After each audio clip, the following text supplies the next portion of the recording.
Bonjour, aujourd'hui c'est le 11 août. Nous voici de retour à nos méditations après 2 semaines de vacances en Angleterre. Non, on n'est pas allé pour voir la reine d'Angleterre. Elle était trop occupée. Nous avons passé du temps avec nos filles, avec mes beaux-parents, avec la famille de ma femme dans le nord de l'Angleterre. C'était aussi l'occasion pour partager la parole du Seigneur dans plusieurs cultes de l'Église où nous nous sommes mariés, toujours dans le nord de l'Angleterre. Et notre mariage, c'était il y a 25 ans. Quelle occasion magnifique nous avons eue de revoir la famille et revoir aussi des amis.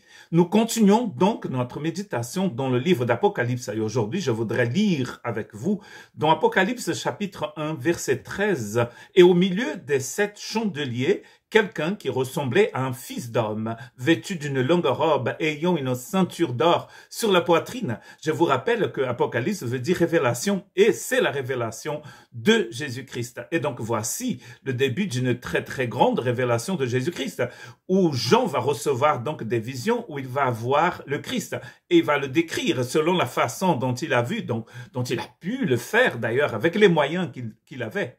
Et donc ici, il voit quelqu'un qui ressemble à un fils d'homme. Nous savons bien que cette façon de désigner le Messie vient de l'Ancien Testament, notamment du livre de Daniel.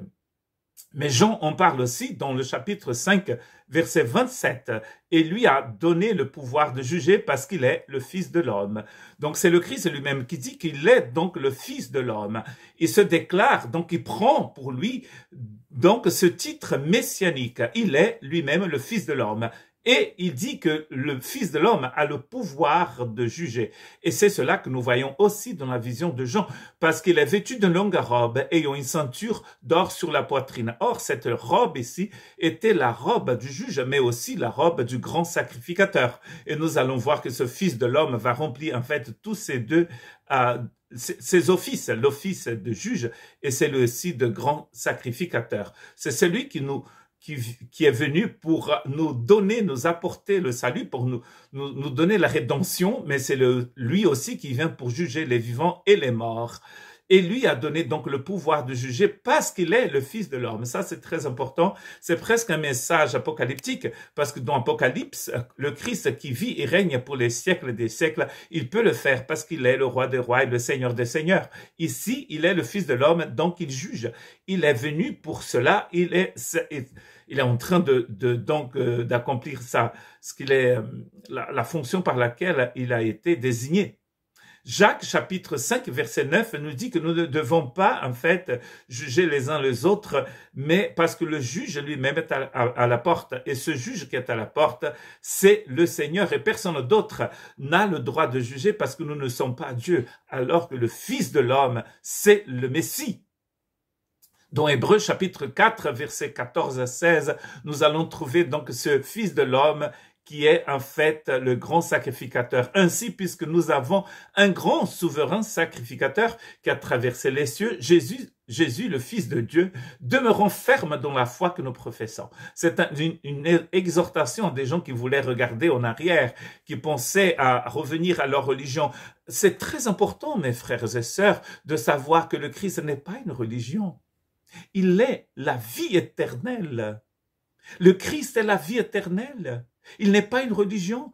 Or, ces chrétiens d'origine hébraïque, ces juifs, ils étaient tentés, certains pensent que c'est parce qu'il avait une persécution, à regarder en arrière, à revenir à la loi, à Moïse et au culte aux anges et toutes ces choses, au tabernacle, alors que ces choses étaient l'ombre de la réalité qui vient. Et voici que le Christ est en train de les encourager par le biais de cette personne qui a écrit cette lettre en disant « Demeurons fermes dans la foi que nous professons ». Car nous n'avons pas un souverain sacrificateur qui ne puisse pas compatir à nos faiblesses. Au contraire, il a été tenté comme nous en toutes choses, sans commettre de péché. Approchons-nous donc avec assurance du trône de la grâce, afin d'obtenir miséricorde et de trouver grâce pour être secourus dans nos besoins. Vous voyez que nous avons un grand souverain sacrificateur, c'est pas rien, c'est quand même le Fils de l'homme, c'est le Fils de Dieu, il dit ici d'ailleurs. C'est le créateur de l'univers, nous dit Hébreux chapitre 1. C'est lui qui a créé l'univers. Or, celui qui a créé l'univers, c'est le Fils de l'homme, c'est le Fils de Dieu, c'est celui qui vient pour juger les vivants et les morts. Mais pour l'instant, il est notre grand sacrificateur. Un jour, la porte de la grâce sera fermée pour toujours et il jugera les vivants et les morts. Cette robe, en fait, il avait au milieu de cette robe une ceinture en or. Et l'or ici symbolise la pureté du Messie. Et dans 2 Corinthiens 5, 21, c'est écrit, c'est lui qui n'a point commis de péché. On est de retour à la poussière des livres. C'est lui qui n'a point connu de péché, il a fait devenir péché pour nous afin que nous devenions en lui justice de Dieu. La pureté du Christ est maintenant en nous parce que en lui, nous devenons justice de Dieu. Lui qui n'a point commis de péché, va dire Pierre, donc dans 1 Pierre 2, 22, carrément la même chose qu'a dit Paul en écrivant aux Corinthiens. Il dit, dans la bouche duquel il ne s'est point trouvé de fraude. Donc il rajoute une chose ici très importante. Nous devenions justice de Dieu en Jésus, et Pierre nous dit qu'il n'y a pas de fraude en lui. Il n'y a pas de fraude. Et ce qu'il dit est vrai, ce qu'il fait est vrai. Il n'est pas dans des choses cachées, voilà. Donc le Christ n'a pas de fraude en lui. Ce qu'il fait est correct, est bon, est juste, parce qu'en lui, nous devenons justement la justice de Dieu. Et finalement, pas finalement encore, mais presque finalement, dans 1 Pierre 3, 18, Christ aussi a souffert une fois pour les péchés, lui juste pour des injustes, afin de nous amener à Dieu. Il a été mis à mort quant à la chair, rendu vivant quant à l'Esprit de Dieu. Donc, il a pris sur lui notre injustice, lui qui est saint, qui est pur, qui est juste, qui est le Fils de l'homme, le Fils de Dieu. Il a pris sur lui nos injustices. Pour que, comme dit Paul en écrivant aux Corinthiens, nous puissions devenir en lui justice de Dieu. C'est tout ce dont on a besoin. Vous pouvez penser you need this love. Oui, tout ce dont vous avez besoin, c'est l'amour, mais pas cet amour que vous allez trouver dans le monde, mais c'est l'amour de Dieu dont vous avez besoin. Vous avez besoin de justice, c'est-à-dire de vivre une vie droite avec Dieu. Or, la seule façon de vivre cette vie droite avec Dieu, c'est par le Fils de l'homme, c'est par le Christ qui est devenu lui-même justice de Dieu.